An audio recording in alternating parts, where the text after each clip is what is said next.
Hey, you guys, King86, aka Raymond. Welcome to another movie review. Well, guys, I just want to point this out that if you haven't seen the movie Spider-Man: Far From Home, I suggest that you just leave. Okay, make sure you leave a like on my video, and hopefully, and thank you for just watching this little short video right there. But I will want to talk about it because a lot of things have happened, and I have a prediction of what's to come. All right, I'll give you guys 5 seconds. Five, four, three, two, one. All right.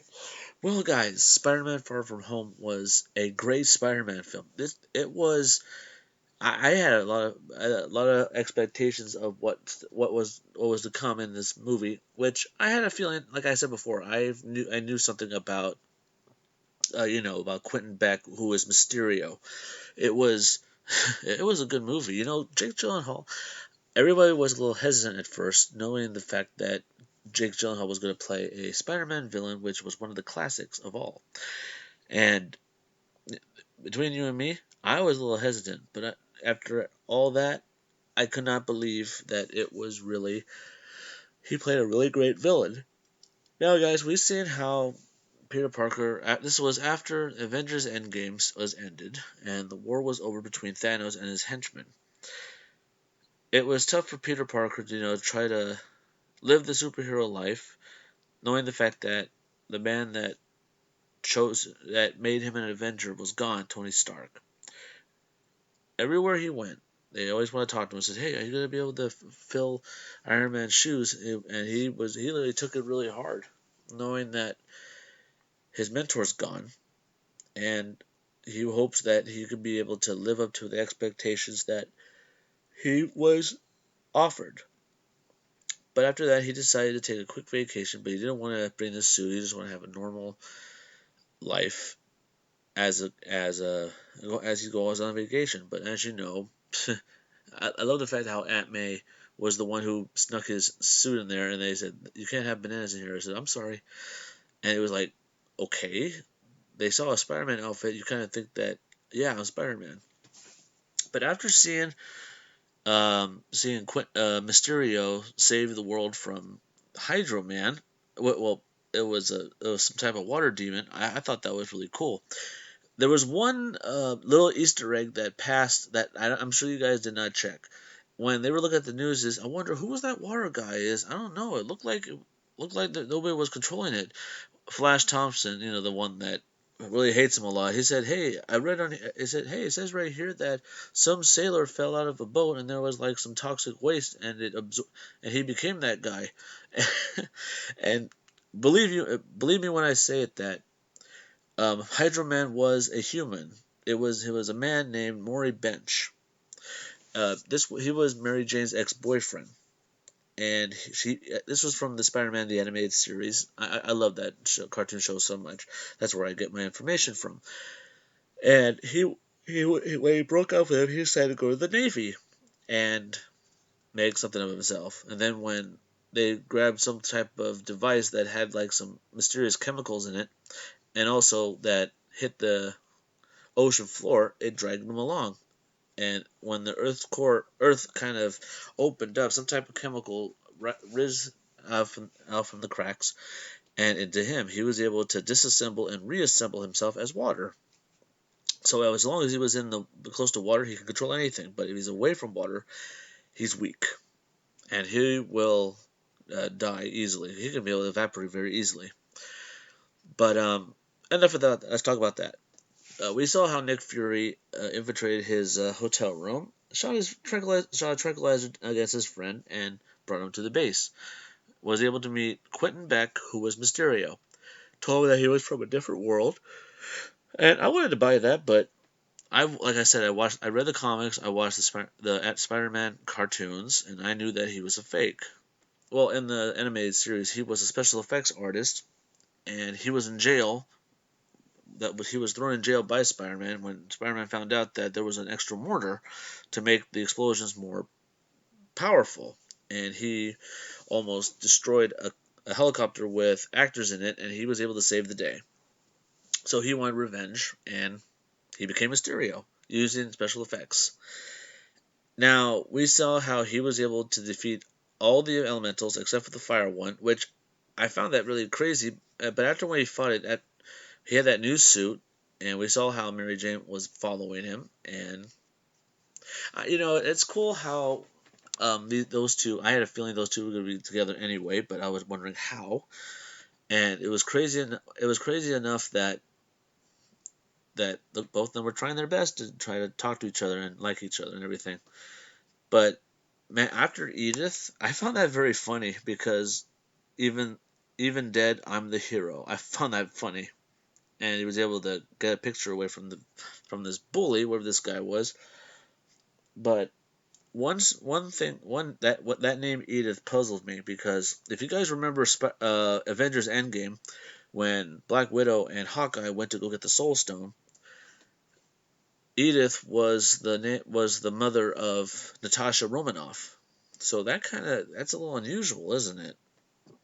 But with the glasses, he decided that Quentin Beck was like the next Iron Man. He gave it to him, and then we later find out that he was a phony. That really was like a big shocker, knowing that he worked for Stark and he got fired because he was quoted crazy. And also that old guy with the beard, when he talked to Obadiah Stane, said Tony Stark was able to build this in a cave with a box of scraps. I could not believe that he was in it too. You could say that, hey, like Stark said, he makes enemies, and that's kind of true. So with Edith with his possession, he held one of the greatest weapons of all time. Some of these holographic drones that made it more realistic. So let's skip ahead. When Mary Jane was telling him saying that, oh, you're Spider-Man, I know you're Spider-Man, and he says, no, I'm not. And then when she dropped the device and found out it was all a hologram of Mysterio fighting this lava beast and also the water beast, it showed that Parker had been lied to by this guy, and he tried to stop him, but the one thing about Mysterio, guys, the villain's known as the Master of Illusions, and he was able to make illusions using the holographic technology that he created. It looked like Spider-Man was fighting like himself almost. His mind was the one that was playing tricks on him, but that's the thing. The mind can do crazy things when it's shown something. It was weird enough about that, and he almost got killed by a train, which I'm surprised he survived. But thanks to Happy, he was able to get a new suit and try to stop Mysterio, and he did. And he was so upset knowing the fact that this guy lied to him, tried to gain his trust in order to destroy everything that he loved. That was sad. But the one thing I found really unusual was after when that was over, that guy had a laptop and data was complete, and it looked like he transferred something, which I think I have an idea what it was. I'm sure I'll tell you guys at the end. But after that, it was cool that those guys were together, seeing on web sling together. That was cool. Guys, the movie was great. It was amazing. But let's talk about what happened at the end, and that was the post-credit scenes. Well, guys, after that great web sling with Mary Jane, and she really hated it, she found out at the Daily Bugle there was news that J. Jonah Jameson got a story that Spider-Man killed a superhero named Mysterio. And who better than to play J. Jonah Jameson was the one, the only, J.K. Simmons. He played J. Jonah Jameson from the original Spider-Man films by Sam Raimi, the ones with the Green Goblin, Dr. Octopus, and then Sandman and Venom. And I don't remember him being bald. Well, that part made me laugh right there. But then we saw how Quentin Beck saying, "Guys, Spider-Man's trying to kill me. He took all of Stark's technology. He says he wants to be the next. No one's going to be the next Iron Man, but he will." And then he let out a bombshell, saying that Spider-Man is Peter Parker, and he literally just threw out his name to the whole world, and now the world will know that Peter Parker is actually Spider-Man. Now, guys, in the comics, when Civil War started, he was the first superhero to reveal to everyone that he was Peter Parker. Now, Why is this different? The reason why I believe it's different is because for lots of reasons. Now, at the end when he defeated Mysterio and Mysterio was he got shot because thanks to his mistake, he actually said to him that it's funny how people will believe anything that's on TV. Everybody believes it. So that kind of made it. I think that's kind of like an Easter egg of what Mysterio had planned when he died. He was able to. He was going to reveal to everyone that he was Spider-Man.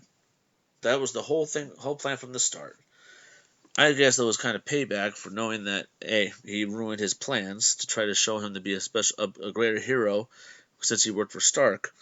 Now, a lot of rumors are going around, guys. Which, well, I believe I have some predictions on this. If you guys remember Spider-Man: Homecoming, when Adrian Toomes, the Vulture, was in jail, he met a man named Matt Gargan, who in the comics he was the Scorpion, which was one of Spider-Man's villains, and he walked up to him and said, "Hey, me and my boys, we're teaming up to try to find who this Spider-Man guy, and rumor has it, you know who he is."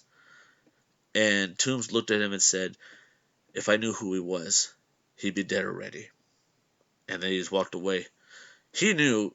I think Toomes knew that if he ever got out, he had something over Parker, and that he is Spider-Man. But now that's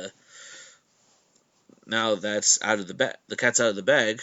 Everyone knows that he's Spider-Man. Now, here's my prediction of what's to come. I believe that we might see the Scorpion go after Parker. That's what I believe. But the real reason why I don't believe it's gonna be Scorpion, there's a lot of speculations, and also Tom Holland actually spoke out one day. He said that he was hoping that Jason Momoa, who was known as best known for playing Aquaman, he wanted him to play Kraven the Hunter. Now, why did he ask about? Why would he ask? Is that if there was ever another movie, he would want Jason Momoa to play Kraven the Hunter? I think that was kind of a hint of what's to come in the third Spider-Man film. I believe we will get Kraven the Hunter. Now, if you guys don't know who Kraven the Hunter is, I'll show you a little picture and I'll tell you about him. Because, like I said, I know everything. And also, I watch a lot of TV. Alright, you guys, this is Kraven the Hunter. Now, guys, back in the early years, early 2010s, Sony was promised that we were supposed to see some new films coming out, but that never came to fruition. We got Venom, that was good. There was supposed to be a movie called The Sinister Six. This is where these guys teamed up to battle Spider-Man. These were the guys who hunt him down. And also, let you guys know, Kraven was an original Sinister Six. Now, there's rumors going around that in the third Spider-Man film, we might get this guy, Kraven the Hunter. His real name is Sergei Kravenov. He was a big game hunter. Now, this is the same thing I'm going to tell you about from the Spider-Man, the animated series. Now, Mariah Crawford, who is best known to be a doctor that helped Spider-Man through the hard times, and also with his Spider mutation, that's a little later, which we won't see, I bet. She went on a trip and looking for a doctor that was lost in the woods, and they hired Sergei Kravenov, which was him right here, to lead the way, and they fell in love. Because the one thing about Sergei is that he is a tough hunter. He knows, and he shows no fear. He saved her from a snake, and that's what made him have. I mean, that's how Mariah Crawford loved him so much. But when they found the doctor looked really different. He looked more ripped and had longer hair, and found out he made a miracle drug that can cure diseases and prevent any illness from coming its way. It was a wonder drug, but don't use it for any circumstances. But as he left, Mariah decided to follow him, and he was attacked by hyenas. And who saved the day? Sergei Kravenov. He was able to fend off these hyenas. Although he was badly wounded, he was able to keep fighting, and he almost died. So Mariah made an ultimate sacrifice. He gave him the drug. and after that, his cuts were healed up very easily, and he was back to full strength. But something happened to him that made him this guy that you see before you. He had super strength. He had great agility. He has a great sense of smell. He could smell anything a mile away. When he has your scent, he won't stop hunting until he finds the scent of the prey. So he took on a new name, Kraven the Hunter. What makes this guy a very lethal enemy to Spider-Man is that he can use the like any territory as his battlefield. He'll know where to hide. He'll know how to strike. He would know, like, he knows the battlefield as well as anybody does. So I have a feeling that somebody will hire Kraven the Hunter, or I have a feeling that Kraven will come on his own free will and he'll hunt down Parker. That's what I believe. And Spider-Man will try to prove to everyone that he is not Spider-Man.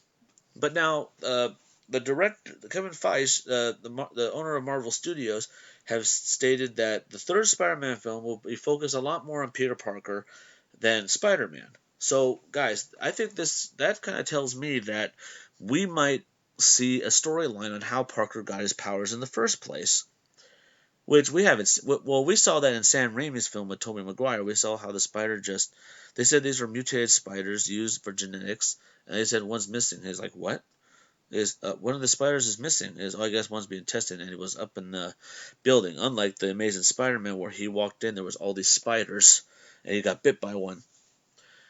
So I think we're gonna find out exactly how he got his powers and the right way, because don't get me wrong, the other ways were good. I think Andrew Garfield was a little far fetched, but I would say that Tobey Maguire's was a way better way to how he got his powers. But now, since Sony doesn't own Spider-Man anymore, now bought by Disney, now Disney Studios has better story writers and better direction on how the story should go. So I have a feeling that we will see a better storyline on how Parker got his powers, and I can't wait to see that. So I'm either hoping that we're going to see Scorpion, because he is the natural predator. Scorpions are predators of the spiders. The scorpion's the predator, spiders are prey. So I have a feeling that we might be able to see, we might see Scorpion. I'm hoping we do, or we might get Kraven. If we do, if we get either of those two, that means I'm hoping that we will get a Sinister Six. That's what I'm hoping for, because in the original one, Mysterio was in the Sinister Six, and so was Vulture. The only person that was left was the Lizard and Rhino, and also there was Sandman and Electro. They change it up a lot, but I can't wait to see what happens next. Will we get Kraven or will we get Scorpion? I can't wait to see that. Oh, if you guys are wondering who Scorpion is, let me give you a picture. Now, here's Scorpion. Now, this Scorpion is based on the Marvel Spider-Man PS4 game. I'm sure you guys remember me playing that when I beat him and Rhino at the same time. So, we might get him or Kraven. Well, either way, any villain will do great. Well, guys, I hope you guys enjoyed this video. Don't forget to subscribe to my channel for more reacts, more gameplay. Drop some likes if you enjoyed this. I can't wait to see what's going to happen. But what a way to go. Alright, guys, don't forget, stay positive, and thank you guys for watching. Oh, yeah, by the way, I actually forgot one more post-credit scene. I'm sure you guys were shocked knowing that Nick Fury and Agent Maria Hill were actually Skrulls. That shocked me. That made me wonder, where are the real ones? It's nice to know that these Skrulls were able to help out Nick Fury with anything, which I find that unusual. And then we later find out that Nick Fury is actually in space in a new base. Well, guys, I actually found out what this base is called. It's called the Sentient World Observation and Response Division, or in other words, SWORD. It's like shield and sword. I find that funny. Now, this sword base is this sword base is actually like shield, but instead of monitoring humans, which they do, instead of monitoring humans only, they actually monitor aliens. So I actually read that in the comics there was a rogue scroll that took control of the sword base, and all they were able to get all the data of all the Avengers, and that's how they created the Secret War invasion. So something tells me that I think that's what the next Avenger film is going to be about. We'll see the Avengers battle the Skrulls, who shapeshift into them. Now, guys, in the comics, they weren't alone. They teamed up with the X-Men and the Fantastic Four in order to beat them. So something tells me that, well, they did say in 2021 we will see a storyline of the X-Men and the Fantastic Four. So, hey, we have 2 years, and it'll be worth the wait. All right, you guys. Thank you guys for watching, and don't forget, stay positive.